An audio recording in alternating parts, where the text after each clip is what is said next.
એક ધર્મ યુદ્ધ છે આ, વિધાતાનું છે વિધાન આ.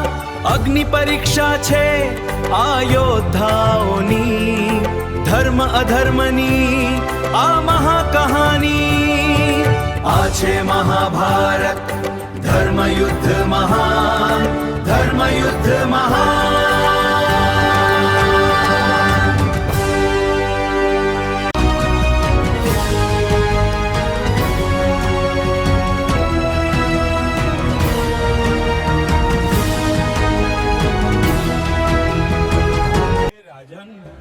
મહાભારતની કથા અમર છે.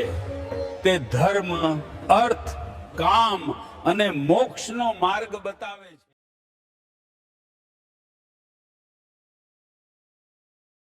હે રમતવીરો, સાંભળો.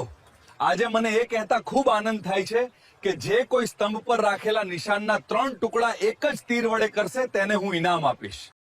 હે રાજન, રાજા શાંતનુની આ જાહેરાત 5 વર્ષનો ગાંગે બરાબર સાંભળે છે અને આકાશ તરફ નિશાનને જુએ છે.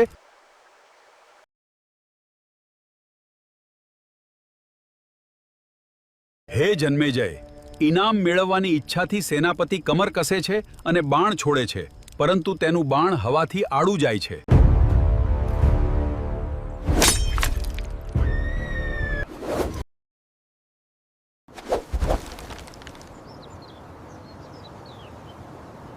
ત્યારબાદ હે રાજન, પ્રધાનજીને થયું કે હું મારું પરાક્રમ દેખાડું, અને ઉઠે છે અને બાણ છોડે છે, પરંતુ તેમનું બાણ હવાથી આડું જાય છે.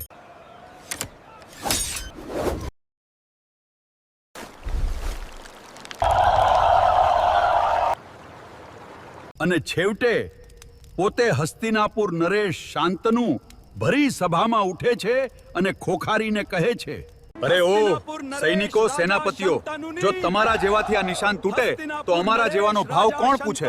હવે જુઓ મારું કામ.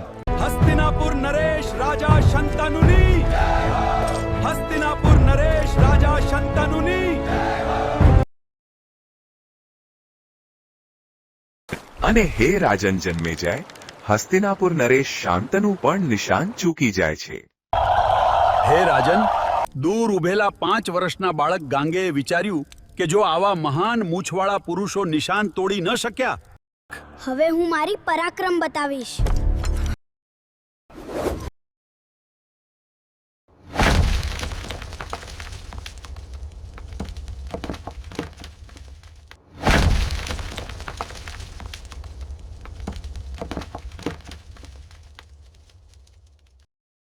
હે રાજન, ગાંગેવ તાકીને બાણ મારે છે અને સફળ થાય છે. અને રાજા શાંતનું આશ્ચર્ય પામે છે. સૈનિકોને બાળકને પકડવા માટે આદેશ કરે છે. સૈનિકો બાળકને પકડવા માટે પાછળ દોડે છે. એ સૈનિકો, શું જોઈ રહ્યા છો? જાઓ, આ બાળક કોણ છે તેને પકડો. તેની હિંમત કેવી રીતે થઈ?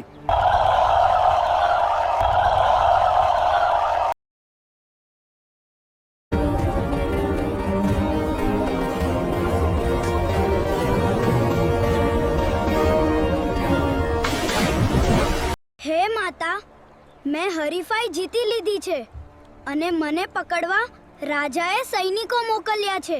હે પુત્ર, એ બીજું કોઈ નહીં, તારા પિતા આવ્યા હશે તને લેવા. તું આજે 5 વર્ષનો થઈ ગયો છું, એટલે તારે જવું પડશે. મહારાજનો જય હો. હે મહારાજ, એ બાળક ગાંગેવ છે જે આપનો પુત્ર છે, કે જેને મહારાણી 5 વર્ષ પહેલા લઈ ગયા હતા. હે રાજન જન્મેજય, અને રાજા શાંતનું મહેલે જઈ અને ખૂબ પસ્તાવો કરે છે કે તે તેના જ પુત્ર પર ગુસ્સે થયો હતો. ગાંગેવ 5 વર્ષનો થઈ ગયો હોવાથી ગંગા વચન મુજબ રાજા શાંતનુ પાસે લઈ જાય છે અને પુત્રને પિતાને સોંપી દે છે. ગંગા માતા કી જય. યુવરાજ દેવવ્રતનો વિજય થાઓ. ગંગા માતા કી જય. યુવરાજ દેવવ્રતનો વિજય થાઓ. હે સ્વામી, લો આ તમારો પુત્ર સંભાળો, અને હું આ ચાલી. હે પ્રિય, અહીંયા જ રહી જાઓ ને અને પુત્રને મોટો કરો. હે સ્વામી, એ શક્ય નથી. તમારે જો મને રાખવી હોય તો પુત્રનો નાશ કરવો પડશે. શું આ તું શું કહી રહી છે ગંગા? હા સ્વામી, આ જ અનિવાર્ય છે.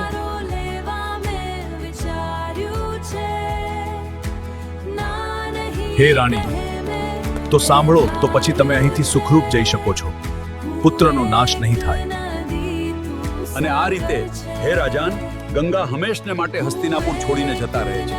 શાંતનું પુત્ર ગાંગેયને પાસે રાખે છે અને પૂછે છે, સારું મને એ કહે કે આજે ગંગા તટે તું જ હતો ને?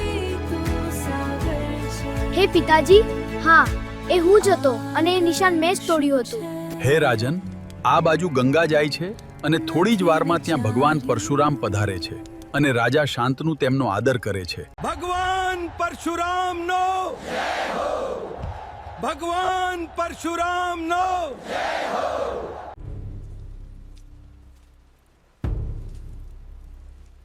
હે મહારાજ શાંતનુ, તારા પુત્ર ગાંગેવને જોઈ હું ઘણો પ્રસન્ન થયો છું.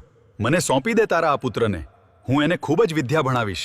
હે પરશુરામ, આપ તેને આપનો પુત્ર સ્વીકારો અને તેને આનંદથી લઈ જાઓ. ભગવાન પરશુરામનો ભગવાન પરશુરામનો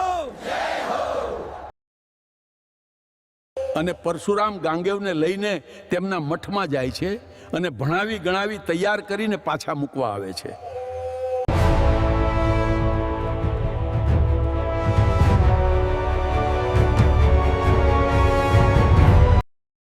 અને પછી શાંતનુ અને ગાંગેવ અલગ મહેલોમાં રહે છે અને ખાય છે, પીવે છે, આનંદ કરે છે અને ખુશીનો અનુભવ કરે છે. હે રાજન, તમારા પૂર્વજોનો ઇતિહાસ ઘણો ભવ્ય છે.